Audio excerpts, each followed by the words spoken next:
ele é um projeto muito, assim, como você mesmo mencionou, é um projeto muito artesanal, né? Assim, eu brinco que eu sou da faxina até o CEO, assim, eu faço de tudo, entendeu? Então, é muito artesanal mesmo. Mas às vezes, assim, para quem vê de fora, não tem muito essa noção, né? Às vezes até colegas de trabalho falam, caraca, mas sua equipe tem quantas pessoas? Como é que é? Não sei o quê. Tipo, gente, sou eu, eu, assim, entendeu? Eu falo às vezes até que o Ruben às vezes tem que pegar leve com Berta, entendeu? Porque tá muito, é muito complicado às vezes, a demanda é muito grande, enfim. Mas sou eu, na verdade, que faço tudo, né? E é curioso, assim, e recentemente recebi uns 2 ou 3 e-mails de galera jovem, que ou tá recém-formada, ou mesmo na faculdade, perguntando, mas tem estágio no blog, não sei o que. Eu falei, pô, não tenho ainda, foi mal, mas assim, espero, quem sabe, um dia, em breve. É o que eu falo, assim, por enquanto eu não vou explorar o trabalho de ninguém, só o meu mesmo, entendeu? Porque alguns até me falam assim, não, mas eu quero ser voluntário. Eu falei, não vou explorar o trabalho de ninguém, só eu mesmo não quero explorar ninguém voluntariamente, não. Mas enfim, só esse adendo para mostrar um pouco dessa coisa do trabalho artesanal. Mas enfim, esse nome especificamente, né, na verdade esse lema, surge um pouco quando a gente vive uma era, e acho que todo mundo está, né, muito consciente disso, na verdade, de uma grande desinformação, né? Assim, acho que esse é o grande desafio que a gente tem, né? Uma luta quase que constante do jornalismo profissional, de tentar, de alguma maneira, reduzir os impactos negativos de toda a desinformação que a gente vê no dia a dia, né? Então, assim, o que eu percebi nos últimos tempos, e até quando eu comecei o blog, só para fazer um adendo rápido, assim, né? Eu fiquei no Globo até 2017. Aí, assim que eu já comecei a publicar no blog de uma forma assim bem incipiente ainda, abri um WordPress ali gratuito, não tinha realmente muita noção do que era, mas para meio que mostrar, simplesmente para mostrar para o mercado que eu ainda estava vivo e tal, produzindo notícia, enfim. E isso fez um efeito imediato rápido, assim, fez um efeito rápido, porque eu acabei recebendo algumas propostas de trabalho logo em seguida, de 3 ou 4 veículos, e naquele momento o Intercept foi o que me chamou mais atenção, por ser uma coisa diferente do que eu já vinha fazendo ao longo da minha carreira, entendeu? Então, eu não queria voltar para uma redação tradicional para fazer o que eu já tinha feito 17 anos. Então, o Intercept me pareceu um desafio naquele momento. Mas, assim, a partir do momento que eu fui lá e passei um ano lá, eu interrompi esse projeto do blog um período. Enfim, então, ele começa, e o meu lema inicial era o tal do jornalismo independente, né, que a gente fala muito assim hoje em dia. Mas, ao mesmo tempo, o que eu percebi é que o jornalismo independente, ele, de certa forma, essa expressão, de certa forma, ela vem sendo banalizada e muito nessa campanha, em todas essas ferramentas de desinformação que a gente vê hoje em dia, né? Porque o que se estabeleceu hoje em dia, né? Assim, você tem ainda a grande imprensa como a grande fonte de informações, né? Assim, não há como negar isso. Assim, por mais que haja algumas iniciativas, enfim, ainda fora da grande imprensa, assim, o grande volume de informações que a gente consome hoje em dia vem da grande imprensa. Não dá para a gente negar isso, tá?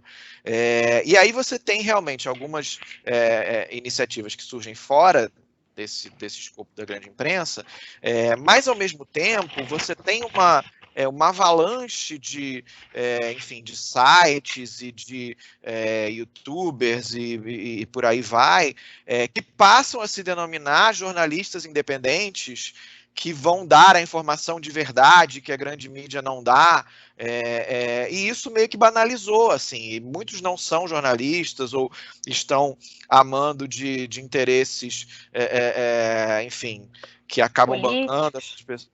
Exatamente, entendeu? Então, isso, de certa forma, fez com que o jornalismo dito independência, eu achei que esse termo tivesse ficado um pouco banalizado.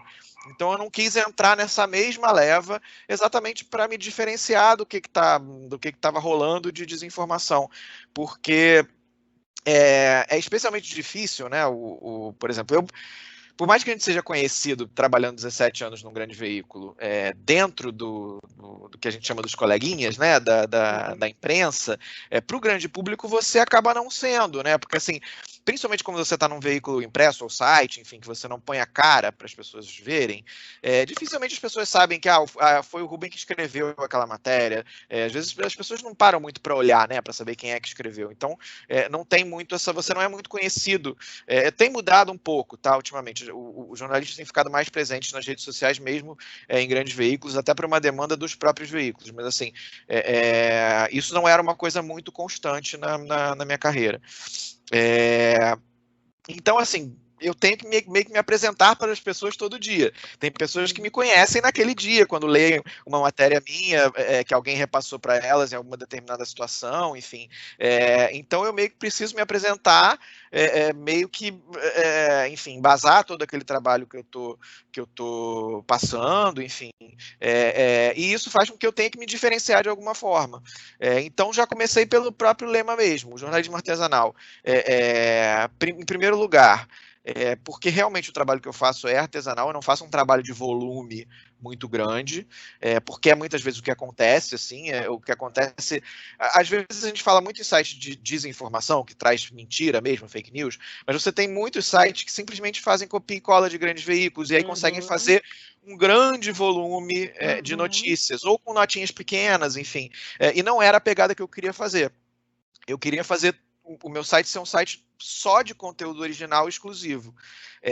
E você fazer isso com reportagem mais aprofundada, investigada, apurada, não é uma coisa que se faça, principalmente o trabalho que eu faço individual, não é uma coisa que se faça, digamos, em ritmo industrial. Claro. Né? Eu não vou conseguir publicar 3, 4 matérias por dia bem apuradas da forma que eu quero. Então, por isso eu decidi assim, de ter algo em torno de 2 a 3 matérias por semana, às vezes um pouquinho menos, às vezes um pouquinho mais, uma coluna exclusiva para newsletter no domingo, que é uma coisa um pouco mais de opinião, mas sempre também trazendo informação, e manter a minha rotina dessa forma, mas não tentar muito que nesse ritmo alucinado, porque eu acho que aí a reportagem em si ela acaba perdendo um pouco a qualidade, e até as consequências dela são menores, assim, entendeu? Se você não embasa bem o trabalho que você está apresentando, você pode até conseguir audiência, você pode até conseguir clique rápido, mas o trabalho ele dificilmente vai resultar em consequências práticas, enfim, investigações por parte das autoridades, que é o grande mote, é exatamente o grande sentido do meu trabalho hoje em dia. Esse é o primeiro panorama geral. Qual foi a segunda questão? Você falou de jornalismo artesanal e... Como é que você se sente, né, sendo muitas vezes fonte de informação para a grande mídia, né, os furos de reportagem que você tem trazido, né? Isso assim, tem a questão complicada ainda de muitas vezes não haver o crédito, mas assim, acho que isso tem diminuído, e acho que assim, o crédito é uma coisa que geralmente parte até do próprio repórter. Então, assim, a partir do momento que o repórter ali na ponta ele resolve dar o crédito, dificilmente aquilo vai ser barrado lá na frente. Então é meio que a gente ir criando uma cultura desse crédito ser dado, porque é o que eu falo, assim, gente. Hoje em dia, um projeto como o meu, ou seja, enfim, qualquer projeto na mesma linha, ele se consolidar, é um bem para o jornalismo em geral, né? Não é uma coisa só para mim, assim, falar, não, poxa, eu quero me dar bem, entendeu? Alguma coisa nesse sentido, assim. Quanto mais espaço de trabalho e mais fonte de informação confiável a gente tiver, melhor. Então, acho que às vezes até quem está num veículo grande naquele determinado momento precisa ter um pouco a consciência de que é importante credibilizar também o veículo menor, para que o mercado seja maior, para que a gente tenha mais opções, enfim, e até para que a gente possa ter um jornalismo que não tenha tanta amarra como às vezes o jornalismo da grande imprensa tem, assim. Não que eu tenha tido, você vai falar, Berta, mas poxa, você trabalhou 17 anos no Globo e você não fez nada do que você queria. Não, assim, fiz muita coisa legal, assim, muita coisa boa.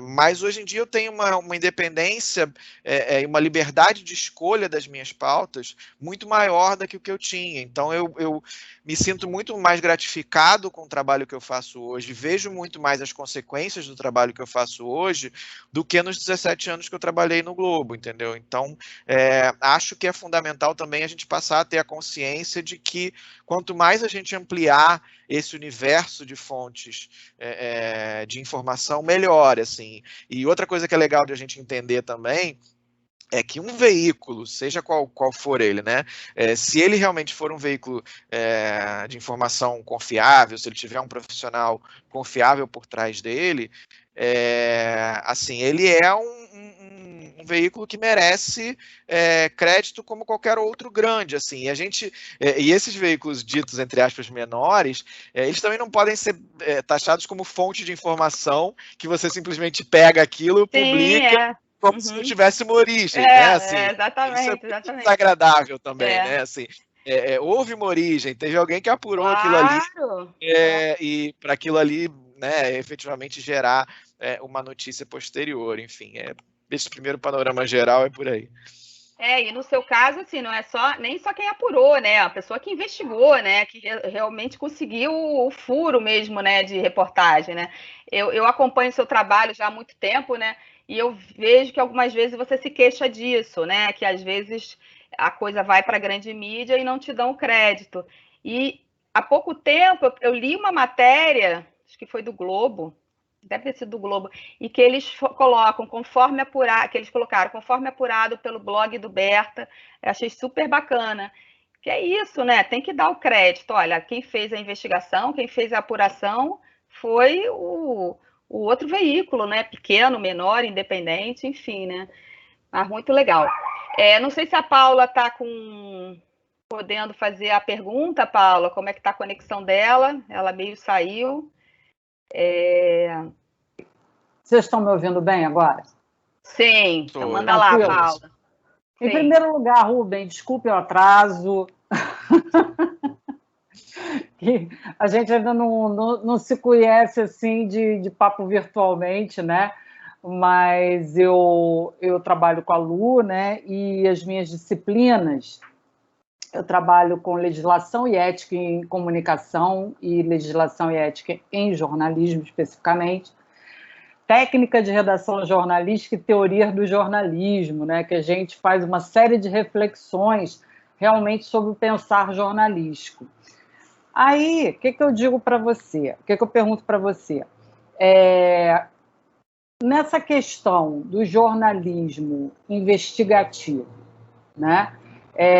A gente sabe que agora, com as agências do fact-checking, né? Inclusive, já existem vários consórcios de instituições jornalísticas, né? Que criam grupos de fact-checking, e uma das coisas, né, que são muito comentadas é que a própria forma de lidar com as fontes está mudando. Então, quando você fala em checagem de dados, aquela história que existe no jornalismo investigativo, eu protejo as minhas fontes, mas no fact-checking, na verdade, você tem que ir pelo caminho oposto, você tem que mostrar as suas fontes o máximo possível, né, para desmascarar qualquer possibilidade de desinformação.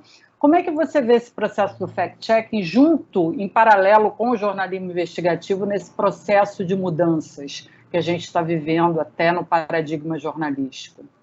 Um tema super importante esse, assim. Na verdade, acho que uma coisa não briga com a outra. Entendeu? Assim, pelo menos no meu trabalho, não briga, e eu muito pelo contrário, assim, eu luto para que não brigue mesmo.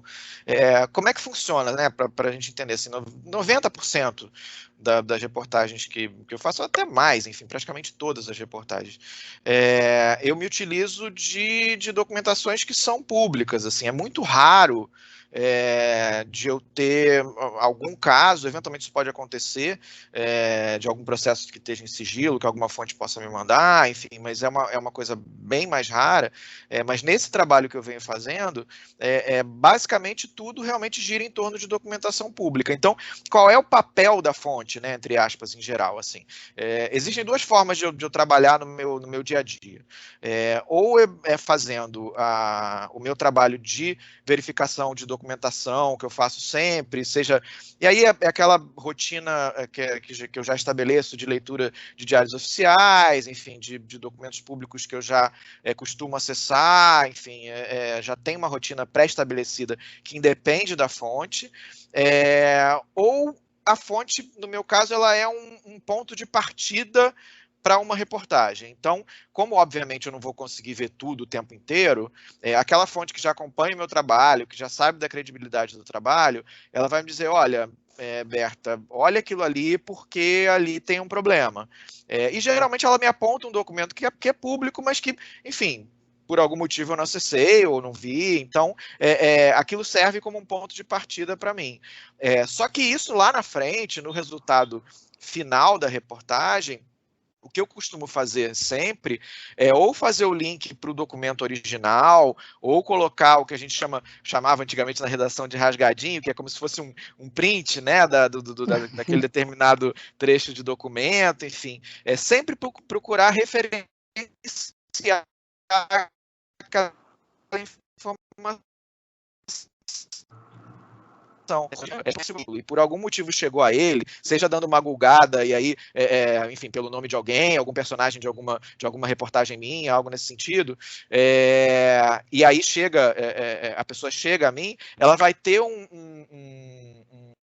uma confiabilidade a mais na fonte, se eu efetivamente estou referenciando aquela informação com documentos. Então, assim, eu acho que essa linha do fact-checking, ela só veio a ajudar, e eu acho que essa cultura ela tem que ser ainda mais difundida, inclusive na grande imprensa, de a gente sempre procurar referenciar com as fontes originais, para que a gente possa se diferenciar desse mar de desinformação que está acontecendo. Então, acho que, em geral, isso não briga. Tá? É claro que existem exceções, existem, eventualmente, documentos sigilosos, enfim, mas a fonte, pelo menos no meu trabalho, ela serve como um ponto de partida para aquilo que vai ser a reportagem final, no fim das contas.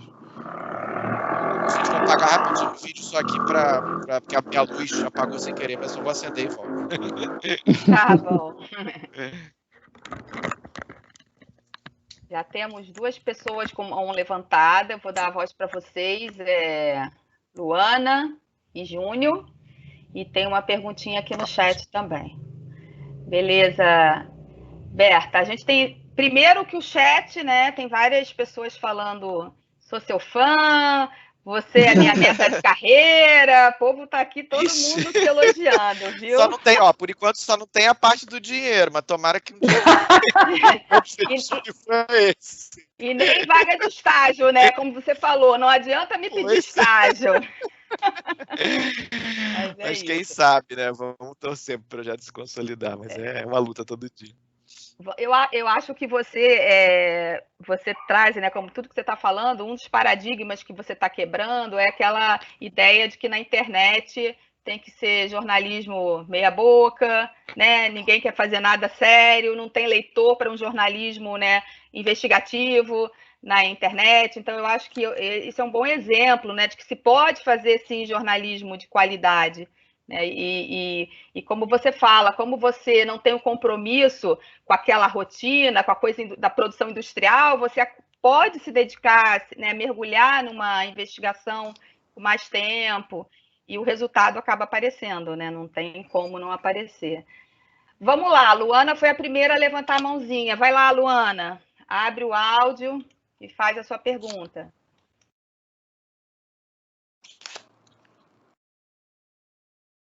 Luana? Oi, Luana.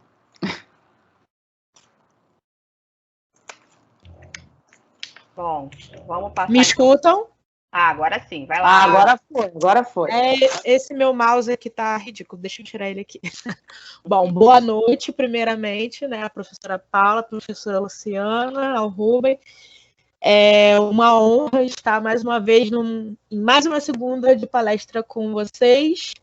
E a pergunta que eu tenho, eu até sugeri como tema, né, da gente falar, e vocês sempre pedem temas para a gente falar, então acredito que seja uma pergunta muito pertinente, ainda mais o Rubem falando a respeito de jornalismo artesanal, né, como lema.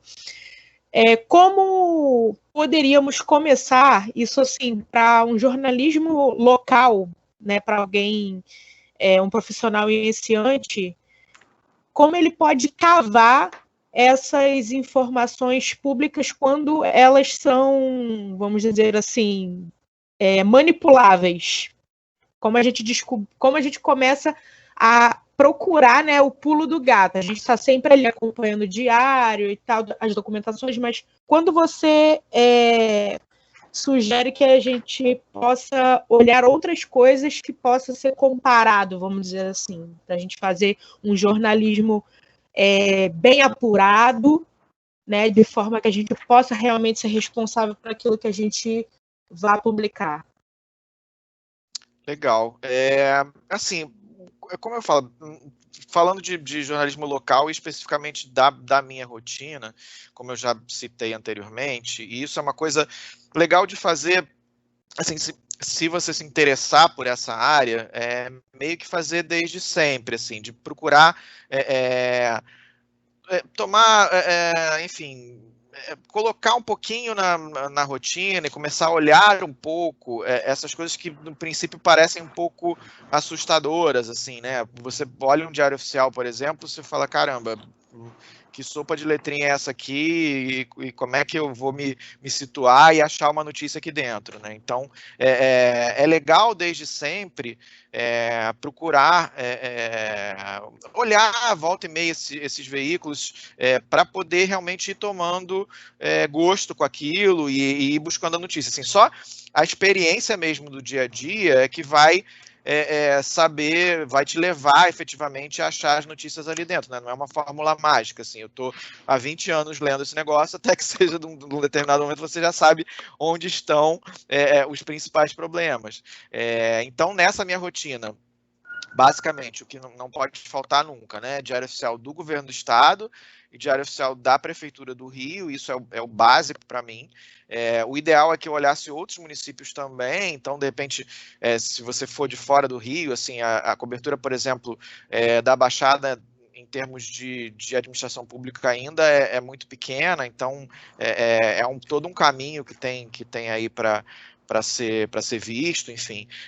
Mas isso, em geral, vai ser o ponto de partida, porque ali estão não só as publicações de decretos, sanções de lei, enfim, essas coisas mais básicas, mais conhecidas do grande público, mas você vai poder, por exemplo, acompanhar nomeações, e nomeações geralmente no governo elas têm um contexto político, eventualmente são nomeações que envolvem pessoas que já têm problemas na justiça, então você vai, por exemplo, partir de alguns determinados nomes e aí fazer uma pesquisinha em cima deles e ver, olha, esse aqui já teve um problema na justiça tal, então de repente pode ser uma matéria que está acontecendo por aqui, e aí você vai ter uma experiência também em relação à cobertura política, de saber a quem aquela pessoa é ligada, enfim, mas isso às vezes gera reportagens, entendeu? Seja de uma forma espontânea, pela sua leitura e por você já captar aquilo no momento da leitura, ou eventualmente alguma fonte vai te passar. Assim, teve um caso recente, nem fui eu, na verdade, que dei o furo, e a gente até fica meio triste, porque ler o Diário Oficial todo dia, às vezes isso passa, da filha do Queiroz, por exemplo. Na semana passada deu um maior burburinho, ela foi nomeada no governo do estado e depois foi exonerada, e isso estava lá, estava escrito lá. Era só alguém olhar e se ligar que efetivamente aquela pessoa era filha do Queiroz. Então, isso é a experiência que vai te dar. Nos diários oficiais você consegue também ver as publicações dos principais contratos, enfim. Então, geralmente é importante você se atentar para valores altos, aí eu falo de R$1 milhão para cima, enfim, geralmente contratos menores que isso, por mais que às vezes tenham problemas, muitas vezes não vale o investimento de você se dedicar a uma apuração mais longa, ficar atentos à dispensa de licitação, né, porque geralmente é o processo em que mais costuma haver fraude, enfim, suspeita de corrupção, então isso é algo também que é importante de ficar sendo captado ali no dia a dia. E aí você vai começar começar a fazer o cruzamento com uma série de outras ferramentas, né? Enfim, no caso de empresas, por exemplo, logo de cara você já pode pegar o CNPJ de uma empresa, já jogar no site da Receita Federal, saber quem são os sócios da empresa, tudo isso é uma rotina. E, mas eu acho realmente que essa empresa, ela é uma empresa suspeita, então eu posso ir um pouco além da Receita Federal, eu posso ir à junta comercial, e aí ela vai me dar um histórico de toda a sociedade dos todos os sócios envolvidos naquela empresa, da movimentação financeira básica daquela empresa, enfim, só que aí já demanda dinheiro, por exemplo, na junta comercial. Se você não tiver uma fonte que te dê uma senha para entrar na junta comercial, você vai precisar pagar. Então, assim, é tudo isso, na verdade. Geralmente o Diário Oficial é um ponto de partida e a partir daí você vai utilizar uma série de outras fontes que vão compor essa sua reportagem final, assim. E pode haver também monitoramentos de personagens que surgem, como eu falei. Às vezes surge um personagem novo, você vai correr atrás de processos judiciais dele. Então, nesses casos, é preciso, para ter um aprofundamento maior, ter um advogado-fonte que possa te ceder documentos, enfim, porque a gente, infelizmente, não tem acesso, como jornalista, acesso aos processos completos na Justiça do Rio de Janeiro, por exemplo, a Justiça Federal. A gente precisa de um advogado que possa ajudar a gente nesse sentido. Mas tudo isso é uma construção diária, que você vai compondo com uma série de fontes de informação que você vai acumulando. E fora isso, a gente tem a própria Lei de Acesso à Informação, né, que é super importante. Às vezes a gente pode estar olhando um noticiário, ver uma notícia que de repente a gente acha que está faltando uma informação, ou que de repente possa gerar uma outra reportagem, e você manda um pedido de lei de acesso à informação para aquele determinado órgão que vai ter um prazo para te responder. Não necessariamente isso é cumprido, mas é um dos mecanismos importantes que a gente tem hoje em dia também para poder correr atrás dessas informações públicas, né? Que deveriam ser mais públicas do que são, mas enfim. Agradeço a resposta. Até você tocou num ponto importante que até me despertou, que foi exatamente isso. Lendo uma das prestações de contas, eu falo da Baixada, inclusive, né? Eu moro na Baixada e a gente está fazendo um projeto aqui de jornalismo local. E eu li, inclusive, um contrato, a qual metade dele era de uma assessoria que prestava serviços para a prefeitura, e a outra metade, que era mais 1 milhão, era de cuidados com Covid. Então, achei muito suspeito mais de R$1 milhão estar envolvido com apenas uma empresa. Então, já é um cheiro que me deu aí o faro jornalístico, é saber que eu estou no caminho certo. Agradeço a resposta aí, estou anotando tudo que você está falando e obrigada aí. Não, é super por aí, assim, sinal que teu faro tá ligado. É isso mesmo, o caminho é esse, cara. E a cada vez mais isso vai, eu brinco que é meio que uma cachaça, né? A gente fica meio viciado em investigar e aí vai, e a gente vai se aprofundando cada vez mais.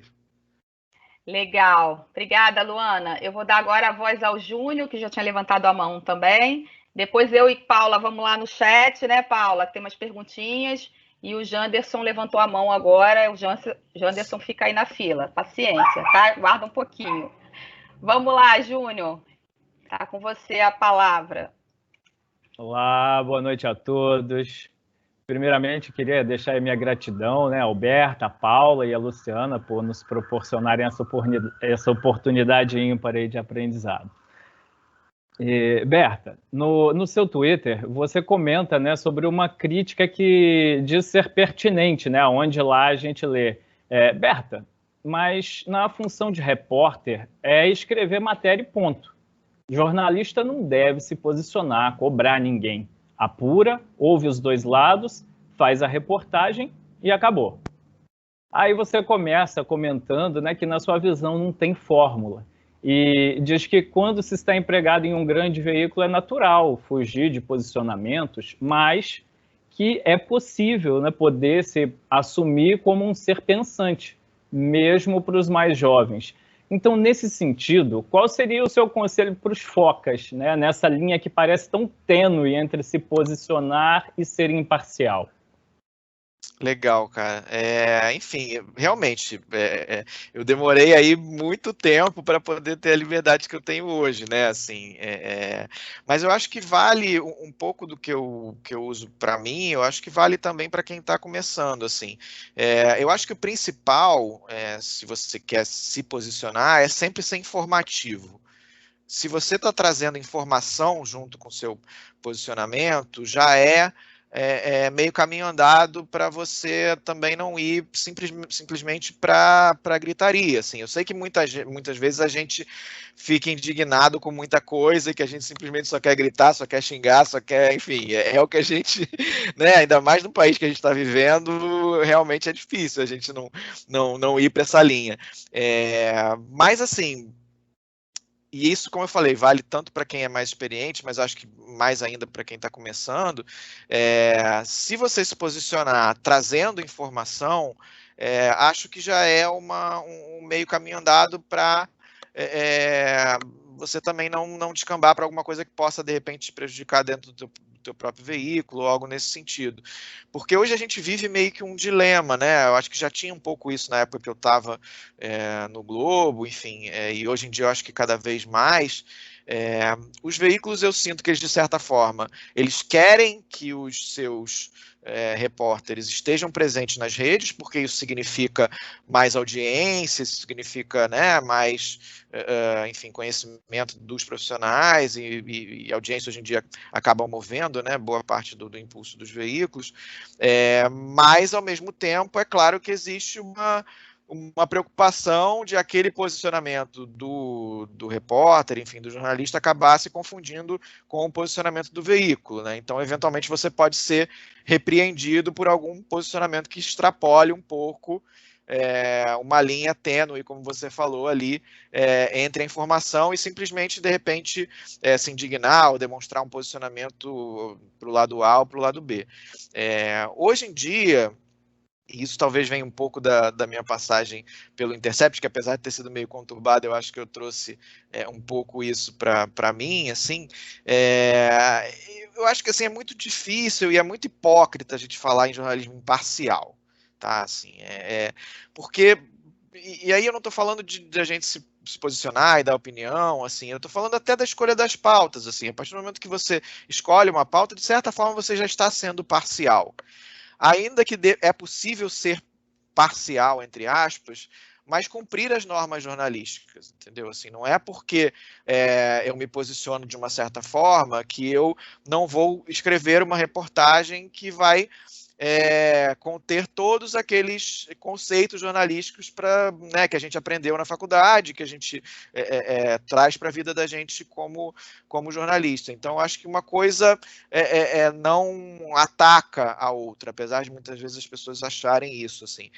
Mas eu entendo que para quem esteja começando, é muito mais delicado se posicionar. Então, realmente é preciso pensar 2, 3, 4 vezes antes de postar alguma coisa, porque isso futuramente pode trazer problema.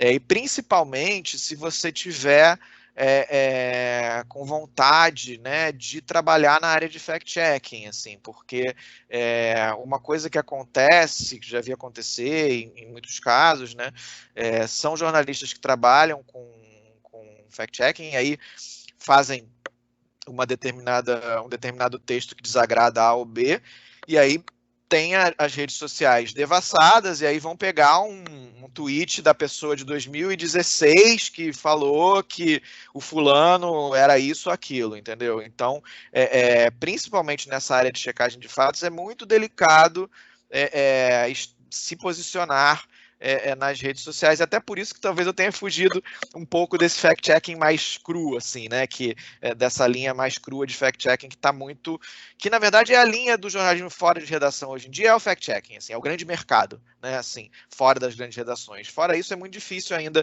encontrar iniciativas de reportagem clássica, assim, fora das grandes redações. Então, assim, procura dar uma pensada 2, 3, 4 vezes e procura ser sempre informativo. Assim, você pode até ser incisivo, mas assim, traga uma informação, né? Traga algo adicional, até para você ficar mais relevante. Assim, por mais que às vezes eu seja um pouco duro, por exemplo, no Twitter, assim, e eu até gosto dessa interação, às vezes, de poder estar cobrando o prefeito ali marcando o Paes, falando, olha só, isso aqui, não sei o quê, entendeu? Tipo, e ter essa resposta imediata da autoridade, isso é muito legal, assim, para muitos casos, mas a gente também tem que tomar sempre a preocupação de ser informativo, de estar trazendo coisas que realmente acrescentam para aquele público que está te acompanhando, porque se você simplesmente ficar dando a sua opinião aleatoriamente, gritar sobre tudo, você vai ser mais um e aquilo fica meio vazio e chato ao longo do tempo, entendeu? Então, procurar sempre ser informativo. Ótimo, muito obrigado, Berta. Valeu. Obrigada, Júnior. Vai lá, Paula, lá no chat, tem uma pergunta do Alexandre. Vamos lá. Tem aqui... Tem a pergunta do Alexandre, exatamente. Rubem, gostaria de saber quais são as grandes diferenças dos desafios que você encarava no seu trabalho de investigação e apuração quando representava um grande veículo para agora que você representa o seu veículo, abre aspas, artesanal, fecha aspas.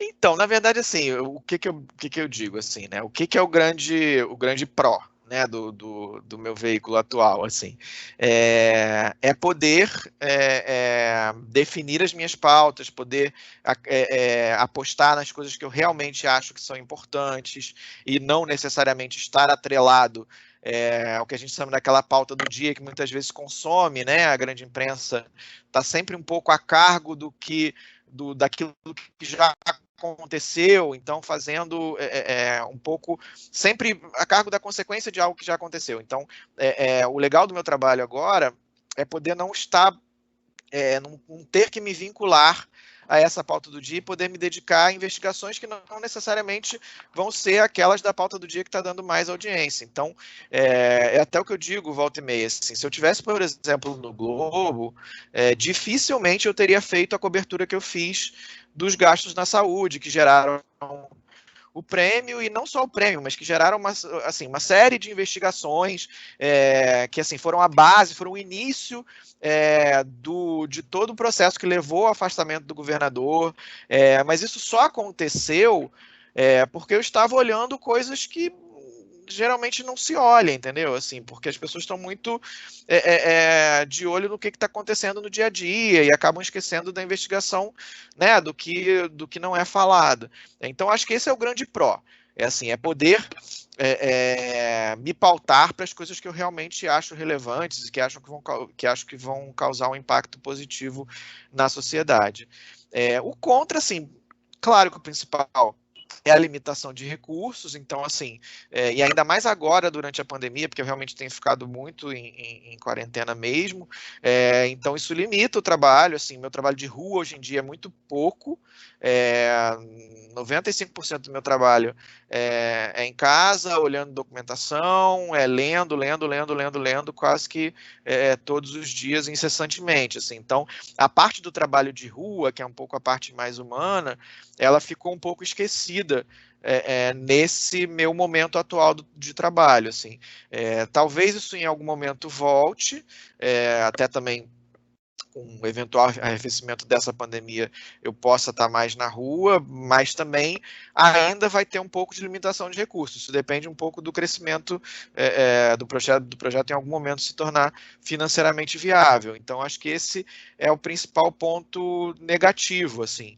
E tem também, assim, a questão de trabalhar sozinho é bom, mas às vezes também é ruim de não ter a troca com outros colegas, entendeu? Porque às vezes, eu tô vendo uma coisa, o outro tá vendo outra, a gente tá trocando, então isso é muito legal. Eu sinto também saudade de trocar com outros colegas de trabalho, assim.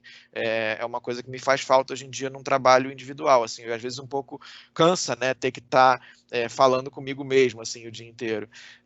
E também, por outro lado, também ter um trabalho individual, ele demanda uma responsabilidade maior ainda, assim, eu acho que se antes lá, por exemplo, eu tinha um editor que poderia ver que eventualmente eu escrevi um S a mais, ou que alguma coisa passou e tal, hoje em dia não, hoje em dia eu sou o meu editor, né, eu sou o repórter e eu sou o editor, então quando eu publico uma reportagem, e aí também a questão do artesanal, né, eu geralmente não subo um texto antes de ler, sei lá, 4, 5 vezes o mesmo texto, entendeu? Para saber se está tudo redondo e tal, se não passou nada. E eventualmente vai passar também, porque a gente não é infalível, assim. Isso passa, inclusive, na grande imprensa, a gente volta e meia vê erros acontecendo. Mas eu tento deixar isso na menor margem possível de erro. Mas é claro que também demanda um esforço a mais, né? Assim, aquele texto inicial que eu mandaria para o editor revisar, sou eu que vou revisar. Então, é isso, assim, eu estou fazendo um trabalho comigo mesmo que às vezes me demanda também um nível de atenção e de responsabilidade, acho que ainda maior do que era quando eu trabalhava num grande veículo. Maravilha. O Eros perguntou o seguinte, Rubem, ele colocou o seguinte: hoje em dia, principalmente impulsionado pelo atual presidente do país, qualquer pergunta que atinge um tema que incomoda, o repórter é xingado, humilhado e etc. Sabemos que nunca iremos agradar direita ou esquerda. Como devemos agir diante deste cenário atual? Em primeiro lugar, sempre perguntar, gente. Xingar, não responder é o que eles podem fazer. Eu até gosto, assim, na verdade, em algumas das reportagens que eu faço, eu gosto quando não me respondem. É melhor ainda. E aí eu faço questão de botar as perguntas que não foram respondidas, entendeu? Porque fica ainda mais claro que existe um problema ali, e que a autoridade não soube responder, entendeu? Então, é sempre importante perguntar. Ainda que seja para ouvir o silêncio, mas o silêncio muitas vezes ele é uma resposta até muito mais clara do que propriamente uma resposta, né? Assim, ou ser xingado, né? Ou até para ser xingado, né? Ou ser xingado, assim. É claro que às vezes isso demanda um sangue frio, né? Assim, da gente. E no trabalho que eu estou fazendo, assim, que mexe com muito interesse, que mexe com muita autoridade, muita gente importante, ainda que muitas vezes não haja uma pressão direta, enfim, a gente sabe que essa pressão existe. Então, é uma carga difícil de carregar também, muitas vezes. Assim, eu já houve momentos em que a saúde, inclusive, foi prejudicada. Eu falei, cara, eu preciso parar, porque tá complicado, assim, no auge dessa crise, por exemplo, da saúde, em que eu estava numa cobertura muito intensa, né, os contratos estavam acontecendo e eu tinha que olhar e, enfim, né, para tentar estancar aquilo ali, aquilo foi muito estressante. Eu sabia que eu estava mexendo com coisa ali que não queria ser mexida, né? Tanto que tem gente hoje até hoje na cadeia por causa disso. Então, é uma pressão difícil de carregar e ainda mais sozinho. Eu falo que assim, se eu parar para pensar, eu paro, né? Efetivamente, o que eu estou fazendo. Não. Você vai, Bessa, o que você está fazendo assim, conscientemente você faria? Não, mas é porque eu amo o que eu faço e eu estou fazendo. Assim, se eu parar e dizer, não, realmente é loucura, mas eu estou tocando e até agora deu muito certo, assim. E aí eu volto a falar da questão da responsabilidade, apesar de eu mexer com temas muito delicados, como eu sempre estou procurando referenciar as minhas fontes, colocar documentos, sempre está tudo muito bem embasado, até hoje ninguém me processou, por exemplo, que poderia ser, né, diante de tudo que eu mexo, era até uma consequência natural, isso acontece, é até normal que aconteça, mas eu procuro dar o mínimo de margem possível para que isso aconteça, não que não vá acontecer um dia, mas eu deixo muito pouca margem, exatamente porque eu preciso ter uma responsabilidade de estar documentando e embasando tudo que eu tô escrevendo, e aí volta aquela questão anterior, né, quer dizer, até com uma preocupação maior do que num veículo tradicional, que tem eventualmente um departamento jurídico mais consolidado para embasar e tal, eu estou ali, eu comigo mesmo, mas sempre com perder esse caráter incisivo do meu trabalho. Assim, é uma mescla ali que eu preciso ter no meu dia a dia. Ótimo. Vai lá, Paula. E, Rubem, isso que você está falando, né? Quando a pessoa, só para dar uma fechada aí nessa pergunta, para entrar na outra, que no caso, invariavelmente, é um prolongamento dessa tua resposta, que eu sempre falo para meus alunos, assim, professora, mas e se o entrevistado não responde? Aí eu digo, se ele não responde, também é uma informação, né? Também é uma informação. Né? Porque às vezes, mas o cara não falou nada, ele falou tudo, né?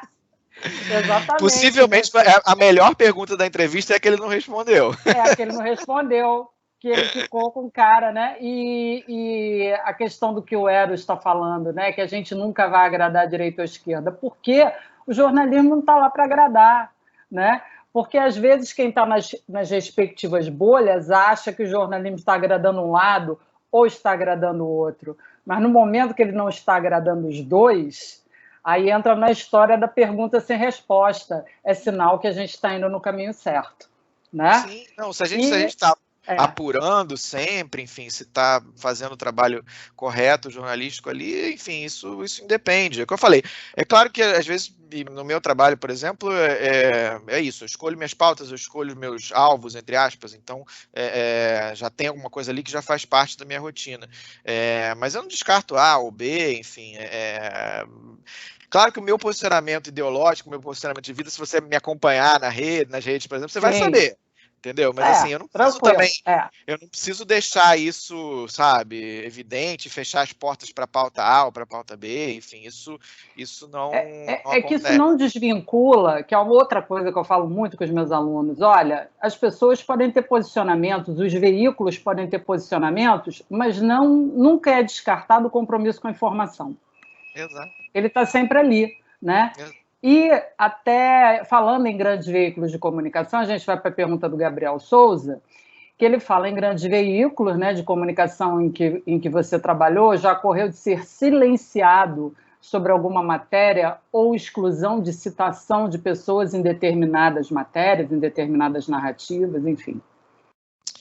Então, eu vou te falar que se aconteceu, foi muito raro, assim. O que eu me queixava, assim, assim, a gente vai se cansando um pouco, assim, é disso, assim, é de, às vezes, determinadas pautas que envolvem determinadas figuras não vão tão para frente, entendeu? Assim, e aí você vê que realmente o veículo tem o seu interesse ligado a determinadas coisas e que não é que vai te dizer não faz, assim, mas a coisa fica meio... Não faz. Mas fica ali, entendeu? Aí, vai fazendo, e olha, mas hoje a gente não pode publicar porque teve outra matéria, amanhã também não, aí daqui a pouco esquece, então vai outra história, então fica uma coisa, entendeu? Assim, a gente consegue ver isso facilmente, assim, né? Na verdade, não estou contando nenhum segredo, enfim, até porque mesmo sendo gravado, não me importa de falar isso, assim, às vezes eu faço umas críticas a determinadas coberturas, porque, enfim, ainda que isso às vezes me deixe queimado com A ou B, não interessa, porque eu acho que também a gente tem que futucar a gente mesmo de vez em quando, assim. A cobertura de cidade, por exemplo, do Globo hoje em dia, eu acho, assim, complicada, sabe? Eu acho que ela é muito rasa em muitos assuntos, eu acho que, principalmente agora com essa mudança de gestão na prefeitura, não está se dando a devida atenção que se deveria, então, assim, existe isso, né? Às vezes a gente fica muito no raso, ali no dia a dia, e isso volta e meia acontecia, e não conseguir investir em pautas mais investigativas. Eu acho que essa talvez fosse minha queixa principal, principalmente lá já no fim da minha passagem por lá. Não é exatamente alguém falar, olha, não pode fazer porque isso, aquilo, entendeu? Ou às vezes também vai, entre aspas, derrubar a matéria por justificativas relacionadas à sua apuração, entendeu? Assim, eu já ouvi em determinados momentos da carreira investigações muito semelhantes a que eu faço no blog e tal, que não eram publicadas lá, porque ele diz, mas isso aí é uma conclusão sua, isso aí o Ministério Público não está falando, isso aí a polícia não está dizendo. E a gente vai matando o jornalismo investigativo dessa forma, porque se a gente depender de uma assinatura de alguém do Ministério Público, ou alguém da polícia, entendeu? De alguma autoridade para publicar alguma coisa, a gente vai estar sempre correndo atrás do que já está sendo investigado. A gente não está sendo ponto de partida para uma investigação, entendeu? Então, a gente às vezes tem que um pouco ousar nesse sentido. Então, acho que isso hoje em dia eu consigo fazer nesse meu trabalho e que eu não conseguia fazer dentro de um grande veículo, porque às vezes uma pauta que eu estou fazendo que não é propriamente uma ilegalidade, tá? Ela vai ser um ponto de partida para uma coisa que pode ser uma ilegalidade, né? Então, muitas vezes as coisas que eu publico no site, elas são o que a gente chama de imoralidade, né?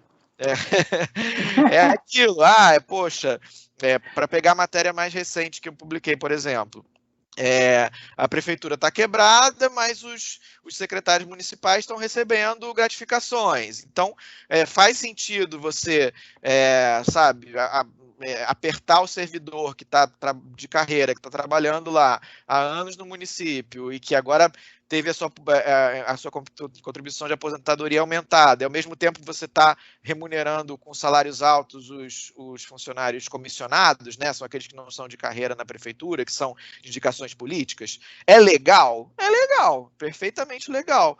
É moral? É bom para o momento que a gente está vivendo? Talvez não, entendeu? E esse tipo de pauta, esse tipo de coisa que eu levanto no site hoje em dia, num grande veículo muitas vezes não passa, porque a justificativa é essa, mas isso é legal. Qual é o problema disso? Assim, é uma conclusão sua, você está fazendo humilhação. E aí a gente vai minando o jornalismo investigativo, porque se a gente se basear simplesmente, né, só pelo que é claramente legal, enfim, aí a gente vai estar muito... É o jornalismo muito atrelado à fonte oficial. Exatamente. A gente teve um pancadão assim nessa visão ultimamente com a Vaza Jato. Né? Quando o Intercept vem com aquela monte de reportagens, e depois virou, né, outros veículos entraram também, mostrando todos aqueles interesses envolvidos nos personagens que estavam conduzindo aquelas investigações, né? E aqueles personagens ali eram as fontes principais dos jornalistas que trabalhavam na cobertura, então eles dependiam muito do que aquela autoridade queria ou não passar. A gente começa a repensar tudo, né? A gente fala, caramba, será que eu não estou servindo a determinados interesses, entendeu? Então, isso também é um dilema do nosso dia a dia na cobertura investigativa. Assim, muitas vezes também uma fonte vai me passar uma informação e às vezes isso acontece muito em coluna e às vezes me incomoda um pouco, porque a coluna, geralmente ela dá notas muito curtas e muito em cima do que a fonte passou, né? Então é muita coisa que a gente chama em off, sem comprovação e tal, e muitas vezes você está servindo ao interesse daquela fonte. Então, no meu trabalho, fonte é um ponto de partida. Para dali eu vou ver se efetivamente aquilo que a fonte está passando se comprova na realidade de documentos, enfim, na prática, efetivamente, se aquilo tem a comprovação. Pode ser que a fonte tenha um interesse em, de repente, estar prejudicando um desafeto dele e tal, e está me usando de certa forma? Pode. Mas, assim, se a informação é verdadeira na essência, e se você confia que aquilo ali realmente tem que ser divulgado para um bem maior da sociedade, você vai apostar naquilo. Mas a gente tem que estar muito atento também a esse relacionamento com as fontes, e principalmente com as autoridades, para a gente não virar uma reprodução do que elas querem que a gente diga. Exatamente. Né? Exatamente. Beleza. Isso que você está falando, Berta, é assim, a grande crítica, né, do jornalismo atual, né? Que assim, não se faz mais jornalismo investigativo, né? Só se repete o que sai num jornal, sai em todos os jornais, né? Então, falta isso, né? Muita gente tem essa crítica e com razão, né? Vamos lá, gente, uma coisa, né? Vamos ter que fechar as perguntas no Ivan, porque senão a gente fica aqui até meia-noite, né? As perguntas estão bombando. E como vocês viram, o Berta trabalha muito, né? Ele lê muito, então temos que deixar ele descansar. Mas ainda tem várias perguntas aqui. Janderson, que está com a mãozinha levantada há um tempão. Janderson, pode abrir seu áudio e fazer a sua pergunta. Boa noite, professora. Tu está me ouvindo? Sim. Estou te ouvindo. Boa noite, Berta. Boa noite, pessoal. Então, na verdade, é mais uma pergunta curiosa que eu tenho, né? Então, Berta, qual foi o fator principal que te motivou a criar o blog e começar a criar seus próprios conteúdos? E qual pontapé inicial você dá para quem quer começar nessa base também, de começar a produzir matérias através de um blog? Desculpa, Então, Berta, deixa eu só. Vou pegar o gancho claro. do Janderson, que tem uma pergunta muito parecida, tá? A Cíntia. É a Cíntia. A Cíntia pergunta assim: É. o que você diria para um jovem jornalista que tem o sonho de atuar na área de jornalismo independente no Brasil? Acho que dá para você responder junto aí, né? Ixi. Será que eu incentivo? Será que eu não incentivo? Ah, meu O que que eu Deus, e faço agora, né? agora, meu Deus do céu? Eu vou aproveitar, Berta, e vou fazer uma pergunta também que ninguém fez, eu estou aqui curiosíssima. Como é que você paga suas contas, Berta? Você tem apoio? Você está buscando apoio? Você busca apoio? Como é que é a parte financeira aí do seu negócio? Então, na verdade, assim, só foi possível porque eu me planejei para isso, assim, não tem, é até de certa forma um privilégio mesmo de ter construído uma carreira, enfim, de alguma forma me deu algum lastro, né, para conseguir me virar durante um período e apostar num projeto que não tem rentabilidade financeira no momento. É uma aposta mesmo, pode ser que enfim, daqui a pouco acaba meu fôlego, né?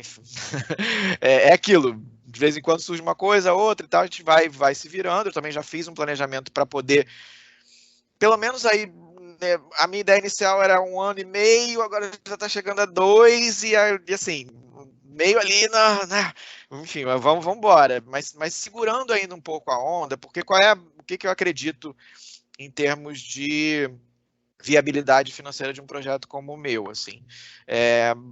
A grande fonte que eu pretendo é a colaboração do leitor mesmo, e assim, e não uma colaboração no sentido, agora eu vou fechar o meu conteúdo e só o meu leitor vai poder ler, acho que não, porque o conteúdo ele tem que estar aí para todo mundo ver, entendeu? Assim, acho que não é por aí. Mas assim, de ir criando uma relação tal com um grupo de leitores que, enfim, no meu caso, não precisa nem ser um grupo de leitor tão grande, mas que possa, de alguma maneira, se engajar nesse projeto e ajudar e levar esse projeto para frente, entendeu? Então, esse é o meu objetivo desde do princípio, assim, né, do princípio do projeto. Era para ter começado isso já há um tempo, mas, ao mesmo tempo, como surgiu a pandemia, e nesse período, para mim, seria muito delicado começar algum tipo de captação quando as pessoas não estão nem tendo o que comer. Então, tipo, enquanto eu ainda consigo me virar, me sinto incomodado, tá, em começar um projeto de captação. Mas a ideia é essa e enfim, essa é a minha perspectiva no médio prazo, está extrapolando um pouco, mas assim, estou conseguindo me virar dentro do possível no meu planejamento e as coisas estão caminhando, mas assim, é uma coisa que é isso, assim, demandou também um planejamento de vida, né, assim, que para a grande maioria das pessoas não vai ser possível, assim, eu sei que realmente é complicado, né, você poder parar a sua vida 2 anos e se dedicar a uma coisa que não vai te dar rentabilidade, enfim, a menos no curto prazo. Então, nesse sentido, para quem está começando hoje em dia, acho complicado se aventurar num projeto independente logo de cara. Então, o ideal realmente é tentar, seja num grande veículo, enfim, é claro que também as redações cada dia estão mais espremidas, então é complicado também estar numa grande redação hoje em dia, mas acho que é uma experiência importante numa trajetória, porque por isso, pelo contato com os colegas, né, pelo dia a dia de redação, é importante ter isso na bagagem, assim, eu acho que ir direto para um projeto individual, acho complicado, acho que não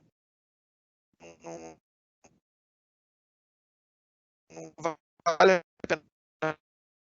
Para mim, que já estou nisso há 20 anos já é difícil, imagina você começando. Então, se você tem ideal coletivo, entendeu? Tipo, juntar várias cabeças e tentar fazer um projeto conjunto, acho que isso é legal, é bacana, assim. Eu confesso que eu sou meio antissocial, assim, então por isso que eu fico meio sozinho, assim. Eu deveria ser mais, sabe? Eu tive umas experiências meio ruins ultimamente com alguns colegas, entendeu? Eu fiquei meio traumatizado, assim, mas é por isso que hoje em dia eu tô trabalhando comigo mesmo, mas às vezes cansa também trabalhar comigo, assim, eu sou meio chato às vezes demais, assim. Nem você se aguenta. Mas enfim, mas para quem está começando, agora falando sério, eu acho que realmente o ideal é ou fazer um estágio, passar por uma experiência, né, profissional em grande veículo, ou já tentar meio que se juntar em coletivos enfim, e abrir determinados espaços. É claro que você vai ter que ter umas preocupações adicionais, também não é só de falar assim, olha, você vai chegar... Hoje em dia, realmente, abrir um site é muito fácil, né? Assim, você abre uma conta gratuita no WordPress que te dá ou outros, falando do WordPress porque é o que eu uso, assim, outros tipos de sites, enfim, consegue fazer isso gratuitamente, com recursos bem razoáveis, enfim, eu fiz tudo numa linha meio autodidata mesmo, comecei a ver cursinho na internet e tal, não sei o que, para ver como é que eu montava o site. Então, até o design do site, que não é maravilhoso, mas que, enfim, quebra o galho, fui eu mesmo que fiz. Então, assim, dá para aprender isso numa boa, sabe? Não é nada que vá te atrapalhar nessa trajetória. Mas, ao mesmo tempo, você tem que saber que quando você está escrevendo uma coisa que vai ficar para todo mundo ver, você tem que ter uma mega responsabilidade com o que você está fazendo, né? Então você tem que ver exatamente qual é o momento disso, enfim, tentar de repente se juntar com mais pessoas ou pedir conselhos, auxílios de pessoas mais experientes para você também não ir um pouco além do que pode, assim. Mas é legal isso, esse período na faculdade que vocês estão, é bacana para isso, vocês têm o auxílio dos professores, acho que é legal, assim, vocês também tomarem contato com ferramentas de jornalismo investigativo, né? É o que eu falei inicialmente, assim, dá uma olhada num diário oficial de vez em quando, ficar atento a ler de repente um processo judicial para saber como é que ele é ali, como é que é a cara dele. Isso vai te fazer chegar mais preparado aonde você trilhar os seus próximos passos. Então, independente de repente você já publicizar o seu trabalho num site, você pode meio que ir treinando essa rotina jornalística, entendeu? A própria lei de acesso à informação é muito legal também, assim, ver o que é relevante de pedir, enfim, aí às vezes até pedir íntegra de processos via lei de acesso à informação para você ler aquilo ali e já se inteirar. Hoje tem um instrumento super legal para quem se interessa também por essa área de cobertura de administração pública no governo do estado, e existe também em alguns órgãos federais, isso existe também na Prefeitura de São Paulo, enfim, vários entes têm, que é um sistema que eu gosto de falar nele muito, que é o sistema chamado Sistema Eletrônico de Informações, SEI. Ele tem principalmente eu uso muito ele no caso do governo estadual e me permitiu fazer 80% das matérias da cobertura de saúde com base nesse sistema. É um sistema super amigável, digamos assim, porque ele funciona como uma espécie de um Google de documentos administrativos do governo do estado.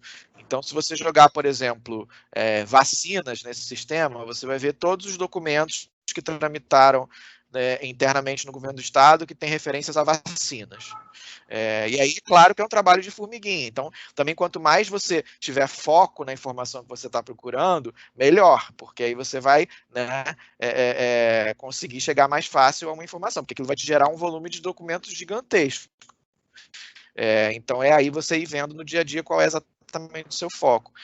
Mas hoje em dia, é muito legal isso, assim, para a galera que está começando agora, e eu também peguei isso já em boa parte da minha carreira, a gente poder ter disponível aqui ao alcance da gente em casa a grande maioria das informações que a gente precisa para fazer uma reportagem.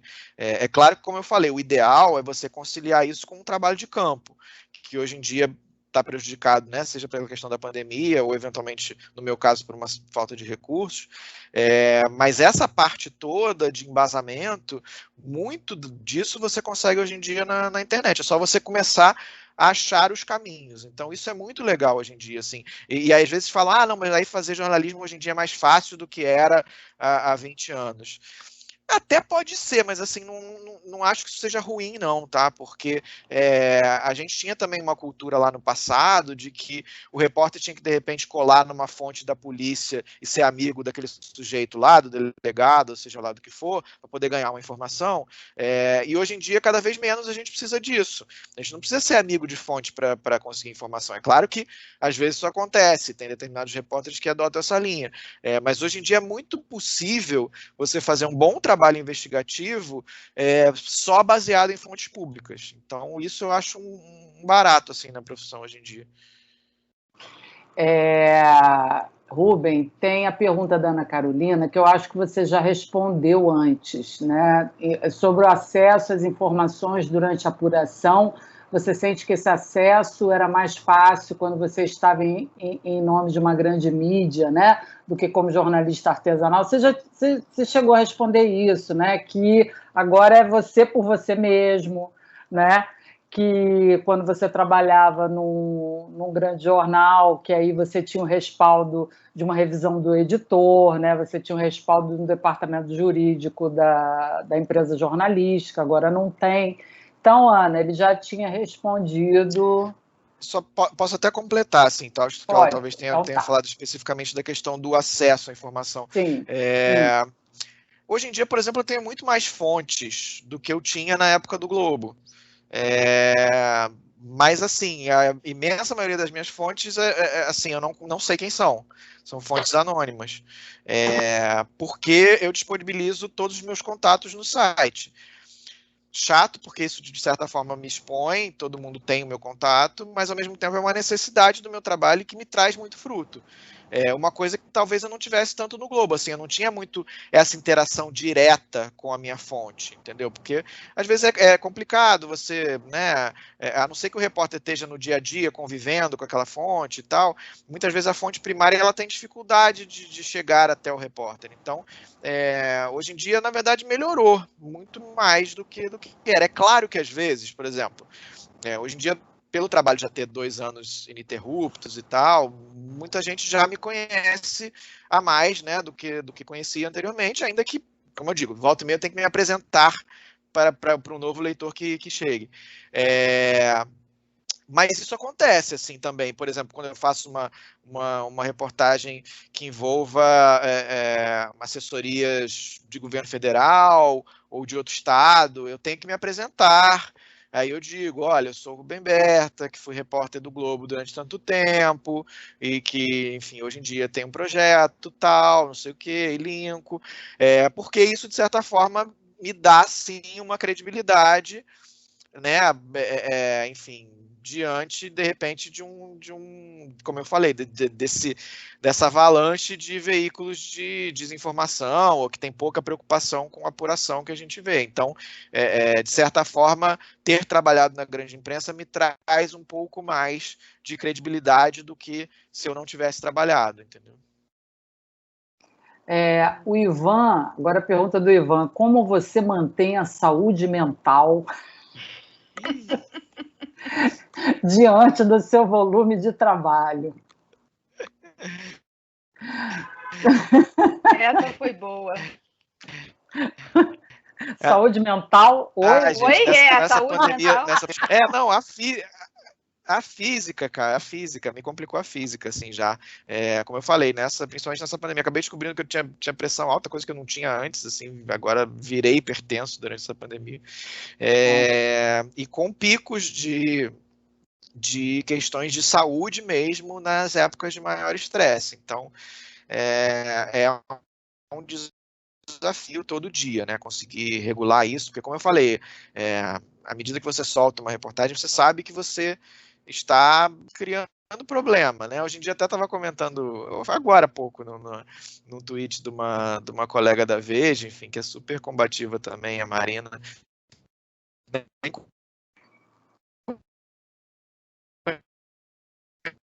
esse pessoal, assim, a nossa rotina não é. Ela falou que não é agradar ninguém, né? O jornalismo não serve para agradar ninguém. Eu falei, cara, mais do que não para não agradar ninguém, a gente só cria problema, assim, só isso.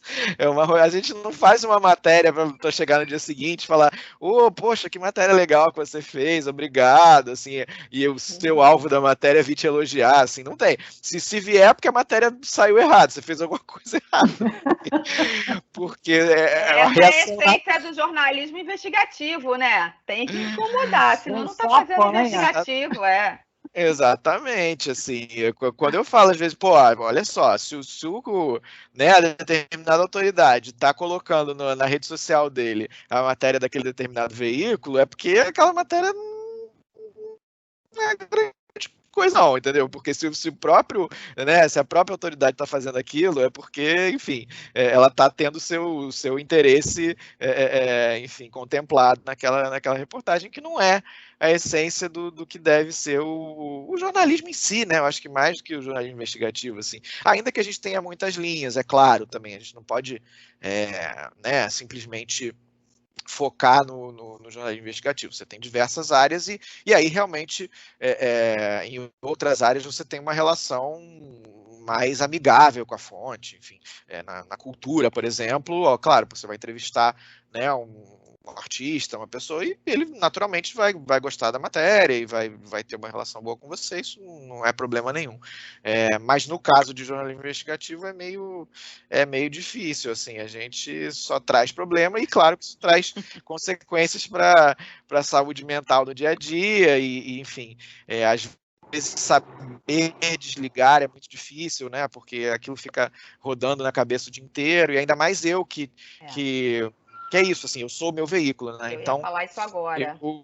Eu carrego as coisas o tempo inteiro, assim. Então, como é bom, por exemplo, como eu falei, né, ter os meus contatos disponíveis para eventualmente uma fonte falar comigo e tal, isso gera muita pauta. Mas isso gera uma demanda que às vezes te suga em muitos momentos, assim, né, cara? Às vezes tem mensagem que chega no meu WhatsApp domingo, 11 horas da noite, que a pessoa quer passar uma matéria naquela hora, entendeu? Porque é a hora que a pessoa quer, porque ela tem tempo, enfim. E às vezes a informação é boa e você tem que parar, enfim, o que você está fazendo, né, o seu descanso para poder dar atenção àquilo ali e a história render. Então, cara, consome muito, assim. Você não pode se dar o luxo de falar assim, não quero saber do que você tem que me contar, né? Você não pode se dar esse luxo, né? O tipo, me liga em horário comercial, por favor, porque... Não é isso. Eu falo para os meus alunos, vocês estão dispostos a seguir essa carreira? Tem enxaqueca, tem dor cervical, tem dor lombar, tem gastrite, tem para todos os gostos. Exatamente. Mas assim, quando estiver num veículo, faça com que o seu veículo te pague pelas horas extras que você está dedicando a ele, enfim, cobre isso. Porque é nosso direito também, assim, porque quando a gente está empreendendo, acho que é uma coisa, né, que vai um pouco além, assim, então a gente meio que extrapola os limites e, como eu falei, sou eu que estou explorando a mim mesmo, né, então eu posso, assim, mas não é o ideal, assim, quando a gente está trabalhando para um veículo que está consolidado, enfim, a gente tem que também ter os nossos limites, assim, ainda que é isso, a gente também não possa, eventualmente, a gente não precisa se furtar de entrar em contato com fontes em determinados momentos fora do trabalho, porque a notícia às vezes acontece em momentos que, né, a gente não espera, então também a gente tem que saber que isso faz um pouco parte da nossa rotina, quase um pouco como um médico, assim, né, às vezes a gente tem que estar meio que atento quase que 24 horas. Deixa eu te fazer uma pergunta, Berta, pegando tudo que você está falando, inclusive, que eu fico curiosa, né? Você falou que ainda não foi processado, né? Mas como você fala, você se expõe muito no Twitter, né? E as mídias sociais hoje trouxeram isso. Você até falou, hoje em dia o jornalista ele é até muito mais conhecido do que antes, principalmente o que era da mídia impressa, né? Porque agora todo mundo põe a carinha ali, dá opinião. E a gente sabe que a gente vive um momento de muita polarização, né? No país, de muita paixão política, muito ódio. Você já sofreu algum tipo de ameaça? Que a gente sabe que hoje é uma prática muito comum isso, né, em relação aos jornalistas. Você já sofreu algum tipo de ameaça mais séria? Você recebe? Como é que é essa relação sua aí com o poder ou com os apoiadores, né, do determinado poder? Assim, cara, xingamento de rede social tem direto e tal, mas eu te falar que até nas minhas redes não é tão comum, tá? Assim, não sei se... talvez porque também o meu trabalho ele não seja tão voltado para essa área agora. federal, né? Eu ia falar isso agora. Presidente, para a família presidencial e tal, que realmente virou o grande foco, né, desse ódio todo, dessa polarização toda que a gente está vivendo. Então, talvez eu não seja muito alvo desse tipo de ataque, não que eventualmente possa acontecer, mais na área do xingamento. Já recebi uma coisa ou outra mais, mas é o que eu falo, isso não quer dizer que eu não tenha pressão, porque eu sei que a pressão está acontecendo e eu não estou vendo, entendeu? Assim, então, isso acontece, assim, por exemplo, quando depois, lá na frente, quando o Ministério Público fez aquelas operações todas envolvendo a crise da saúde no Rio, e aí quebraram o sigilo dos telefones dos envolvidos e tal, eu via as mensagens e vi que o Gabriel Neves, que era então subsecretário de Saúde, e o Edmar Santos, que era então secretário estadual de Saúde, comentavam minhas matérias todo dia, assim, né? Apesar de eu não saber disso, né? Então, é claro que eu sou odiado por todo mundo, né, que eu faço matéria. Mas é como eu falei, se eu parar para pensar nisso, eu paro, efetivamente. Então, não tenho como parar para pensar nessa história. Mas em relação a essa questão de ataques virtuais e tal, esse pessoal que cobre mais governo federal tem sofrido mais com isso, né? E é cruel, assim, porque é uma dificuldade também você conseguir se desvencilhar, né? Por mais que a gente fale assim, não, é rede social, vamos desligar e tal, não rola. Assim, é uma coisa ofensiva pra caramba, assim, acontece muito com mulheres também, assim, eles gostam de ir em cima de mulheres, então é uma coisa covarde e bem pesada, assim.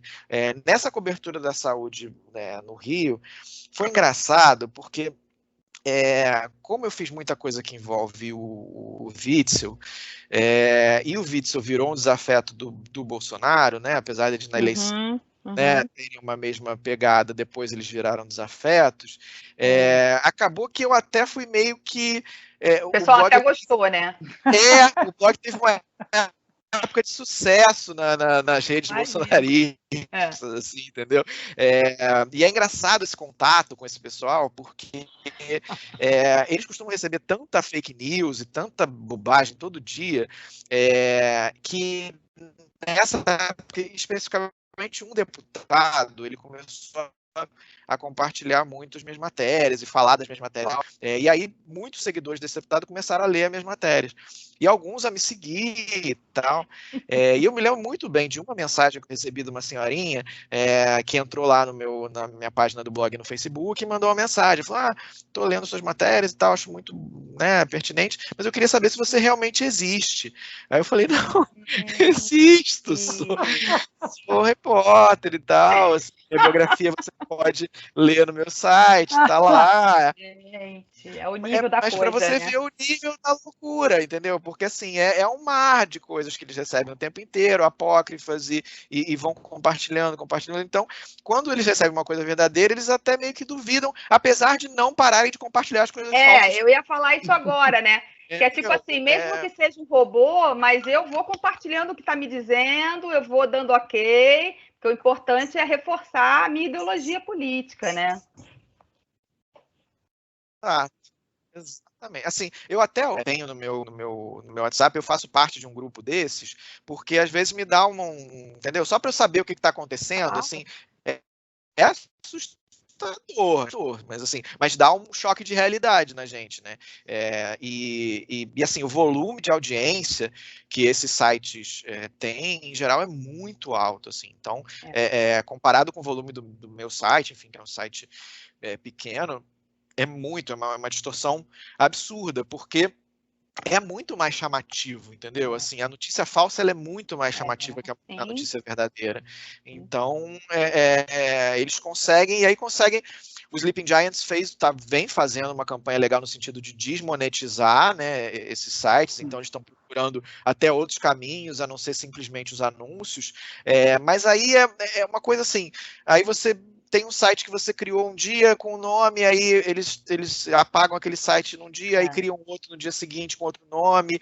Então, assim, é muito difícil, né, combater isso. Assim. É uma rede realmente muito forte que se criou de desinformação. Muito eficiente, né? Muito eficiente, né, Berta? Bom, vamos lá. Gabriel, que está aí com a mãozinha levantada já há quase meia hora, né, Gabriel? Corretamente. Boa noite. Última perguntinha. Vamos lá, Gabriel. Bem, para mim é um prazer, uma honra estar aqui com vocês, podendo fazer essa pergunta. Ainda mais eu estou com a minha avaliadora do TCC e a minha orientadora ainda. Bem, eu vou fazer um pequeno adendo, mas eu vou colocar 2 pontos aqui sobre a questão de dar cobertura a certo tipo de notícia. Por exemplo, o Crivella, que é o pai de coisas absurdas que se fala, ele cometeu várias gafes no seu mandato. E o jornalista Caio Barbosa, na época, ele fazia críticas pesadas ao Crivella, inclusive chegou ao ponto de, supostamente, ele ter ligado para o próprio dono do jornal, O Dia, e ter pedido a sua demissão. Isso foi o que rolou na época. Ele, inclusive, foi no seu Twitter, na sua página, e postou isso. E o Crivella, evidentemente, negou o fato. Sendo que uma outra situação também ocorreu. A atriz Mônica Lozzi, que trabalhava para o G-Show, que no caso era Globo, ela no Twitter ela postou assim, se um juiz, eu vou ler exatamente a frase dela, para que não fique... Se um ministro do Supremo Tribunal Federal faz isso, nem sei o que esperar. E uma frase em cima do rosto do ministro, que seria no caso Gilmar Mendes, ela colocou cúmplice entre aspas e um questionamentozinho. Na mesma semana, quase um mês depois, ela foi mandada embora da Globo. E o motivo foi justamente o processo, porque o ministro ele foi criticado publicamente sobre a sua decisão enquanto pessoa pública, afinal de contas ele era um servidor público.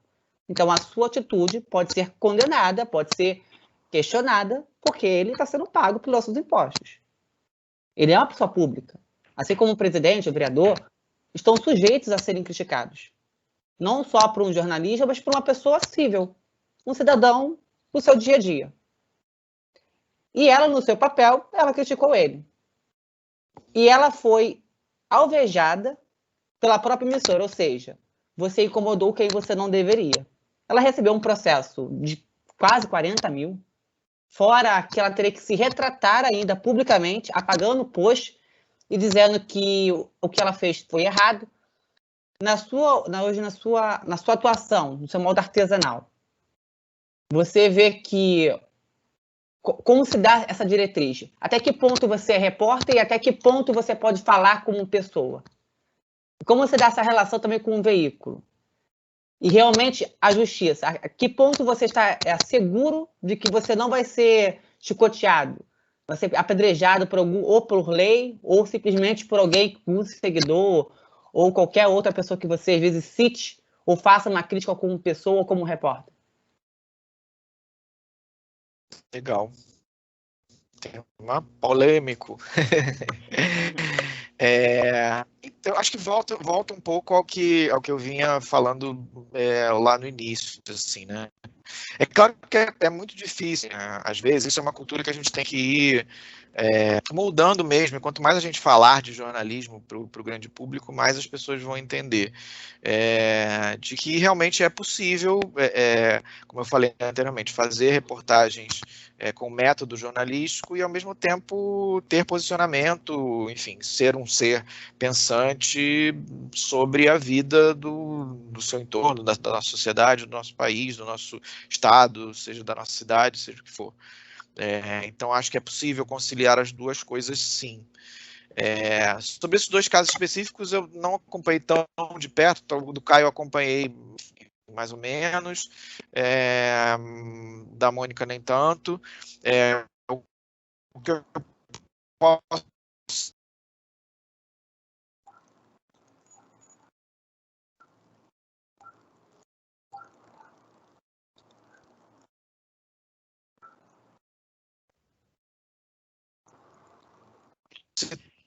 Ele deu uma travadinha. Por exemplo, né? houve um caso. Deu uma travadinha. Voltou.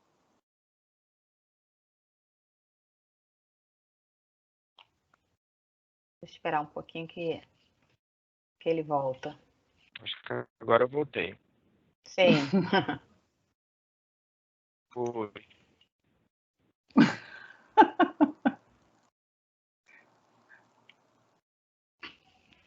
Coisas da internet, né? Eu e Paula, que somos professoras, passamos por isso todos os dias, né, Pois Paula? é. Beleza? Todos os dias. Reuniões e eventos online. Deixa eu desativar a câmera. O som tá rolando. O som tá. Tá. Oi.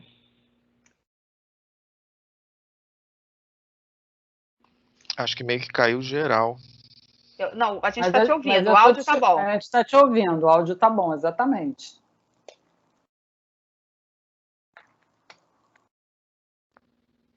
Oi. Oi, estamos te ouvindo, Rubem. Eu entro e saio. Voltou. Estamos te vendo e te ouvindo. Eu acho que ele que não está ouvindo a gente, nem vendo. Você está ouvindo a gente, Rubem?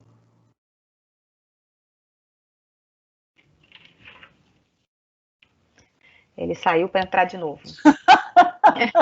O Júlio... é o padrão, né? É o procedimento padrão. Voltei, Olha, gente.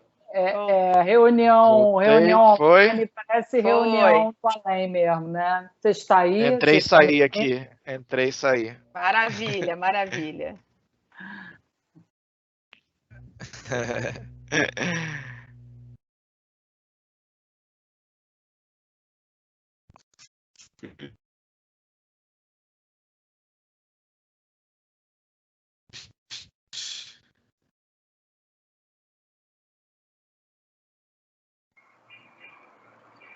Ih, travou de novo.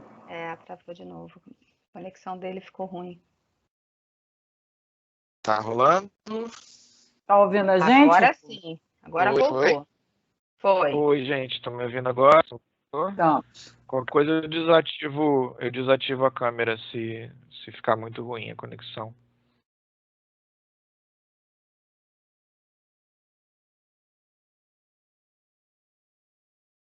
Beleza, estamos te vendo e te ouvindo. Tá, então maravilha. Vou só conseguir retomar aqui o raciocínio. Não, enfim, eu estava citando, né, esses dois casos específicos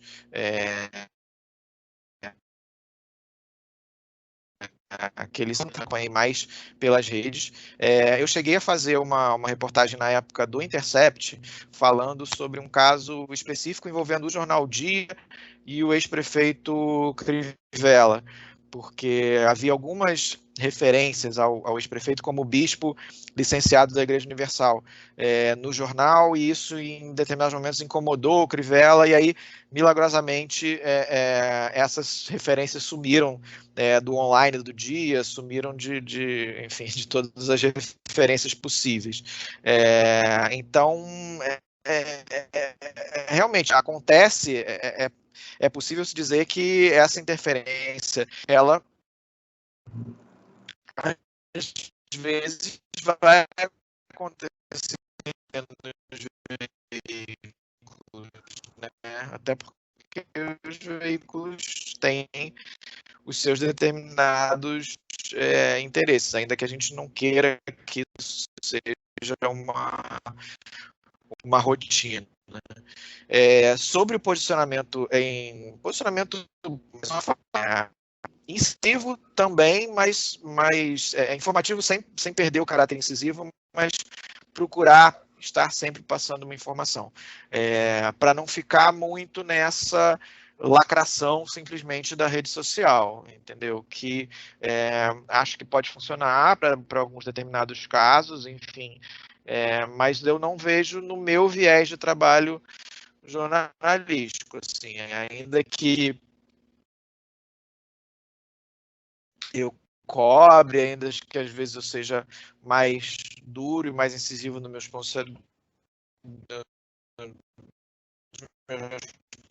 posicionamentos, eu procuro estar sempre dentro do limite ali da minha formação mesmo, da minha educação. Assim, teve até um tempo atrás, faz algum tempo, porque eu fiz uma palestra com um colega, se não me engano, do Paraná, e ele falava que tinha um chefe para ele assim, não chega no Twitter, o que você acha no sua, quase no outdoor. Então, é mais ou menos por aí, entendeu? Assim, pense que você está colocando aquilo que você está falando ao fato, assim, o que né, faz essa de se posicionar. Isso com, enfim, com a informação mesmo, com aquilo que você quer passar. E a gente tem que também ter uma noção, hoje em dia, que a gente tem alguns limites, né, assim, do que é se posicionar, do que é falar, porque não dá para a gente esconder, por exemplo, que pensamentos ligados à desinformação ou ligados principalmente à questão antidemocrática, né? A gente tem visto muito isso ultimamente. Então, uma coisa é você opinar, outra coisa é você dizer que o Brasil deve ser uma ditadura. Então, exatamente. Né, o limite da liberdade de expressão é uma coisa que também está sendo muito debatida hoje em dia. Assim, tem pessoas, principalmente, enfim, mais ligadas aí à extrema-direita, que acham que não há limite para a liberdade de expressão, que você, enfim, espalhar mentira ou você se manifestar contra a democracia está dentro do seu direito de liberdade de expressão. Mas eu acho que se também a gente trilhar esse caminho, a gente está indo por um caminho muito perigoso, né? Porque a gente tem que obedecer às regras, enfim, da nossa justiça. E é claro que às vezes a gente tem que saber que não necessariamente a justiça é justa, né? Então, às vezes você vai se posicionar contra uma determinada pessoa, que é uma pessoa mais poderosa, ela pode reagir e enfim, e conseguir reagir de uma forma que está fora do nosso controle.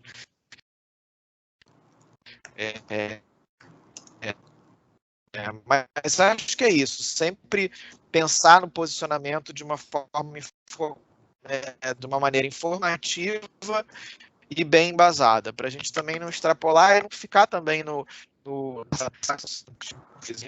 lado, que a gente se irrite, perca as estribeiras e fale o que não deve também, e gere ali toda uma guerra, um ódio, enfim, que no fim das contas não leva a nada. Então, acho que quanto mais a gente se procurar se manter sensato e bem, para manter o diálogo de uma forma mais dentro do razoável, eu acho que é sempre o caminho que a gente deve tomar.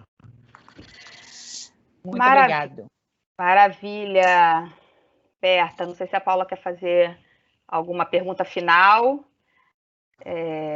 mas eu já encerrando, eu queria te agradecer muito. Eu acho que esse papo foi fundamental, né? Eu acho que é sempre bom a gente ouvir, né, a voz de quem está no mercado, quem está aí na linha de frente, como a gente fala, no combate, né? Então eu acho, e assim, a sua disponibilidade, né, assim, está aqui 1h40 conversando com a gente só tem a agradecer, tá? Muito obrigada mesmo, em nome de todo mundo, de todos os alunos que participaram, todas as alunas.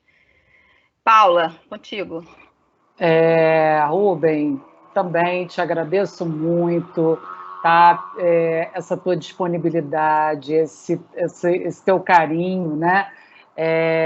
Assim, de conversar com a gente, com os nossos alunos, e eu tenho certeza que eu estou falando aqui em nome de toda essa turma que está aqui, que todo mundo ficou muito feliz quando a gente contou para eles, né, que você estava disposto a participar com a gente hoje. Nossa Senhora, né? Eu falei para ele soltar fogos. Soltar fogos, exatamente.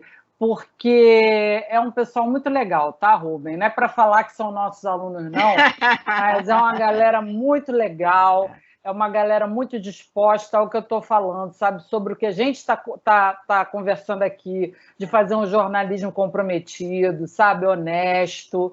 Então, é uma turma, assim, com esse objetivo e a gente ter só gente do bem aqui. Então, isso tudo vale a pena, né? A gente fica com enxaqueca, dor no corpo, fica torto, fica doido, mas a gente gosta do que faz. Né? Então, Cara, muito eu que obrigada, Rubens. agradeço. Não, eu que agradeço a vocês, enfim, não posso nem falar muito, que geralmente quando eu falo para os alunos assim, fica até meio, eu sou meio chorão, começa a ficar meio, meu olho começa a ficar meio assim, porque faz parte do trabalho, sabe? Assim, se eu estou conseguindo de alguma maneira inspirar essa galera mais nova e criar uma formiguinha aí dentro da cabeça do pessoal, já está valendo muito a pena, entendeu? Assim, eu super não falo da boca para fora, não. Quando eu falo que, pô, isso me dá mais gás para continuar, é super verdadeiro, sabe? Porque também faz parte do trabalho, não só consolidar o trabalho, né, pela minha iniciativa mesmo e tal, mas também para criar um legado. Então, até quando, voltando àquela questão que a gente falou no início, né, tipo, da questão mesmo da viabilidade financeira, assim, hoje em dia, até quando eu penso nisso, eu penso até menos por mim e mais pelo legado que isso possa deixar, entendeu? Então, o que eu espero, enfim, espero que ele seja um projeto viável em breve, para que isso possa ficar também de legado, entendeu? Ficar também de legado para essa galera, de ver que, assim, não só é possível fazer jornalismo investigativo fora da grande imprensa, mas que é viável, né? Que eu acho que esse segundo passo eu ainda não consigo mostrar, mas é um tijolinho que a gente coloca todos os dias, não é fácil, isso também é uma coisa que a gente tem que dizer, né? Para quem é mais novo. Assim, claro, não pode ser ingênuo nem iludido, e não tem fórmula mágica de tipo, o vai dar tudo certo do dia para noite, porque não vai dar, assim. Se eu falar que não tem, sabe, um dia por semana que eu não falei, chega, não quero mais, eu vou estar mentindo, mas ao mesmo tempo eu sei que tem uma força aí que me move nessa missão e que me faz seguir. E esse tipo de momento que a gente está vivendo agora é um dos motivos que me fazem seguir. Então, muito obrigado aí pela oportunidade. Só para saber, Berta, no chat, que aulão, que maravilha, nossa, foi sensacional, assim, depois você até, se tiver um tempinho, você lê com calma depois o chat. Obrigada, viu, querido? Estamos todos aqui te apoiando e torcendo pelo seu sucesso, porque é fundamental, né, esse tipo de trabalho que você faz, viu? Valeu, show. Beijos, obrigada por tudo. Tchau, galera. Obrigada, até segunda-feira que vem. Obrigada, gente. Um beijo para todos. Novamente, parabéns, Berta, um grande abraço para você. Muito obrigada. Beijão, Lu. E estamos juntos aí no Papo sobre Jornalismo. Vamos que vamos. Isso aí, amiga. Tchau, gente. Valeu, gente. Tchau. Tchau.